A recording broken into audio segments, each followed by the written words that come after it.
The cave-in happened at 6:42 in the morning, which Dr. Nora Vane knew because she'd been checking her pocket watch when the mountain moved.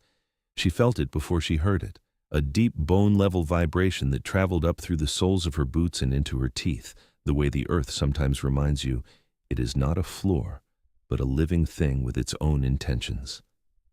Then the sound.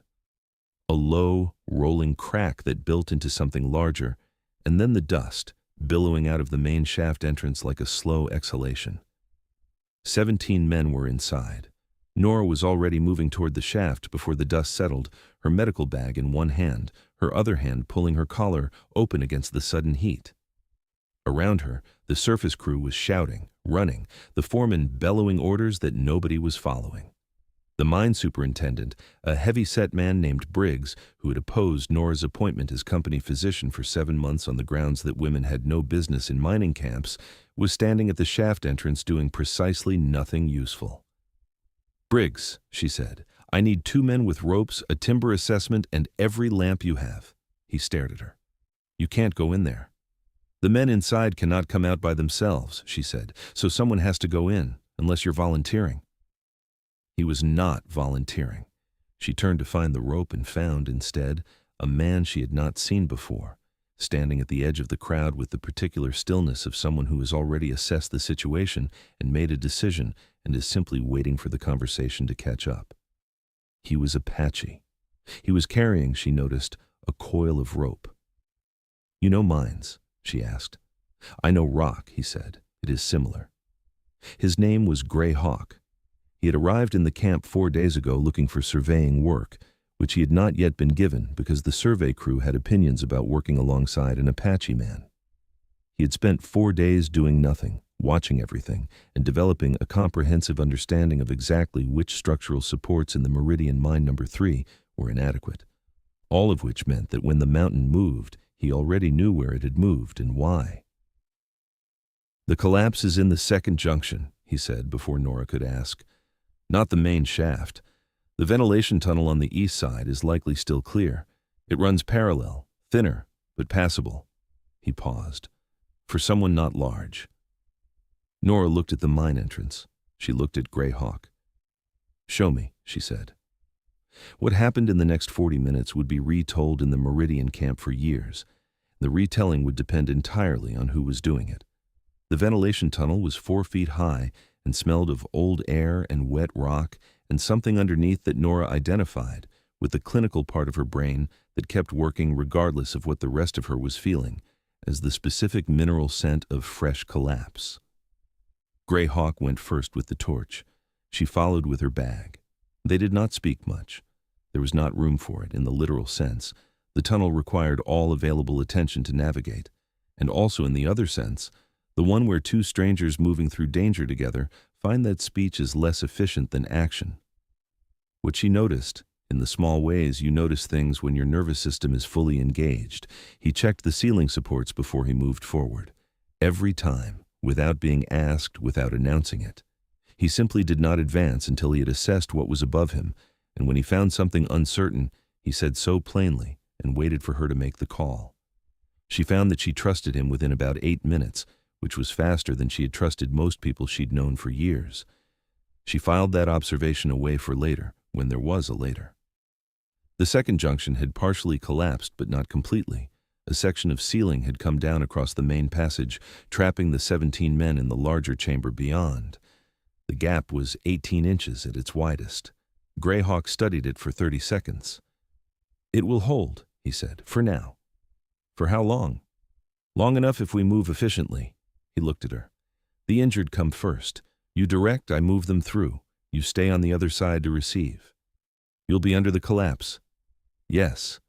If it shifts, then I will manage that problem when it arrives," he said, with the infuriating tranquility of a man who had made his peace with uncertainty long before this particular tunnel. "The men are waiting, Dr. Vane," she wanted to argue. She looked at the gap and at him and at the gap again. "All right," she said, "let's move." What was on the other side of the gap was worse than she had prepared herself for. 11 of the 17 men were ambulatory. 4 had serious injuries, One crush injury to the legs, 2 broken limbs, one man whose breathing told her immediately that something was wrong in his chest. One man was unconscious, and one man was dead, which she established in 30 seconds and then set aside because the living required everything she had. The miners looked at her with the particular expression of men who have been certain they were going to die and are revising that certainty in real time. Several of them looked at Greyhawk with a different expression. "He's Apache," said one man, younger, arm held at an unnatural angle, voice carrying the instinctive suspicion of someone who has been told what to fear before he learned to think about it. "He is also," Nora said, already kneeling beside the man with the leg injury, "the reason you are going to walk out of this mountain today. So I suggest you adjust your priorities." Greyhawk said nothing. He was already assessing the gap for the first transfer. They worked for 3 hours. Subscribe to Wild West romance stories right now. These two are just getting started, and you do not want to miss what they say to each other when they finally get above ground. The system they developed was not elegant, but it was effective. Nora stabilized, Greyhawk moved.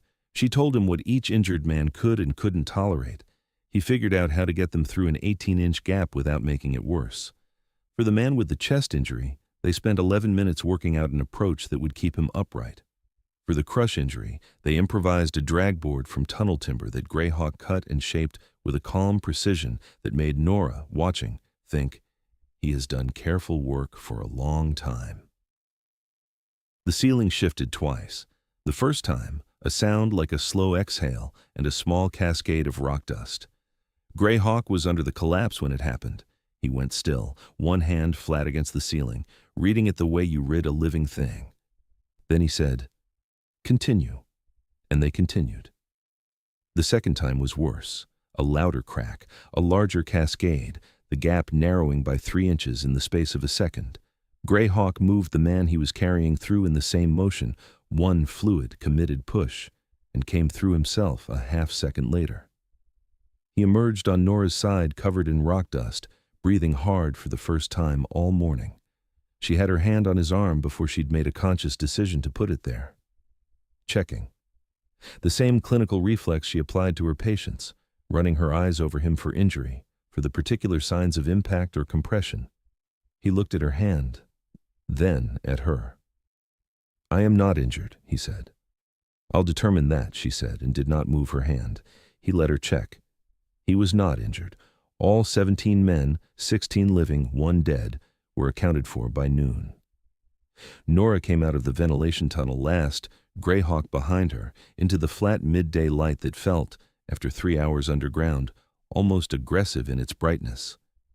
The surface crew was there, and the families who had gathered, and Briggs standing at the back with the expression of a man who had watched something happen that he didn't have the framework to process. Someone started clapping. Then several people. Then most of the crowd. Nora stood in the sunlight covered in rock dust, with her blouse torn and her hands raw, and felt, distantly, that she should probably respond to the applause somehow. She didn't have the energy. She sat down on a timber pile. Greyhawk sat down beside her, not close enough to presume, close enough to be present. He had found water somewhere, 2 cups, and set one within her reach without comment. She drank it. They sat in the noise of the relieved crowd and did not speak for several minutes, because they had used up in 3 hours underground most of the words that exist between strangers and had arrived somewhere that wasn't exactly that anymore.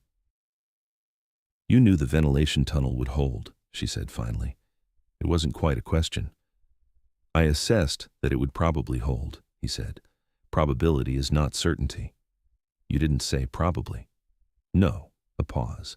"You needed to move. Probably would not have helped you move." She looked at him. There was rock dust in the lines around his eyes and a cut on his jaw from the second ceiling shift that he had not mentioned, and she was going to need to clean. He was looking at the mine entrance with the expression of a man filing away information, what had failed, what had held, what the mountain had taught him today. "Briggs is going to offer you the survey job now," she said. "Yes." "Will you take it?" He considered. "That depends on several things." "Such as?" "Whether the survey crew's opinions are adjustable." He glanced at her. "Whether the camp physician intends to stay." Nora Vane had been in Meridian for 7 months, fighting for the right to do her job in a place that had not wanted her, and she had been planning, in the tired and honest part of herself, to finish her contract and leave for somewhere that required less fighting.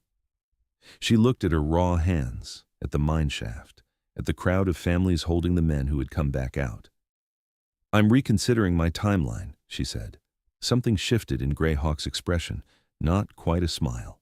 "The place where one lives." "Then I will take the survey job," he said.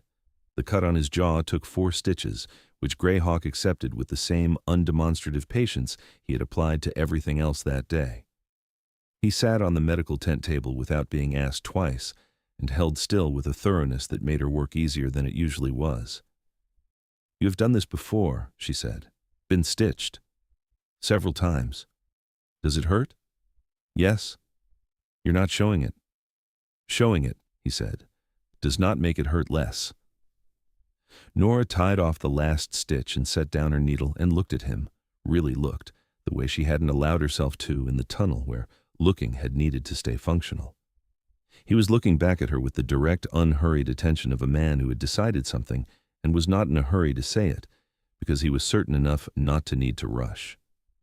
"Greyhawk," she said, "why did you pick up that rope this morning? You had no obligation to. You'd been in this camp 4 days and nobody had given you any reason to stay." He was quiet for a moment. "There were men inside the mountain," he said, "and you were the only person moving toward it." He paused. "I did not think you should go alone." It was, Nora thought, a completely straightforward answer. It was also, underneath the straightforwardness, something considerably larger. "Thank you," she said. "You saved 16 men today," he said. "I carried them through a gap. The distinction matters." "We carried them through a gap," she said. He accepted this correction with a small nod. Outside the medical tent, the camp was settling into the particular exhausted relief of a day that had been prepared to be a tragedy, and had, by some combination of stubbornness and luck, and a ventilation tunnel that had probably held, become something else. The sun was going down.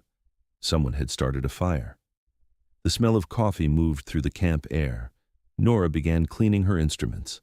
Greyhawk did not leave.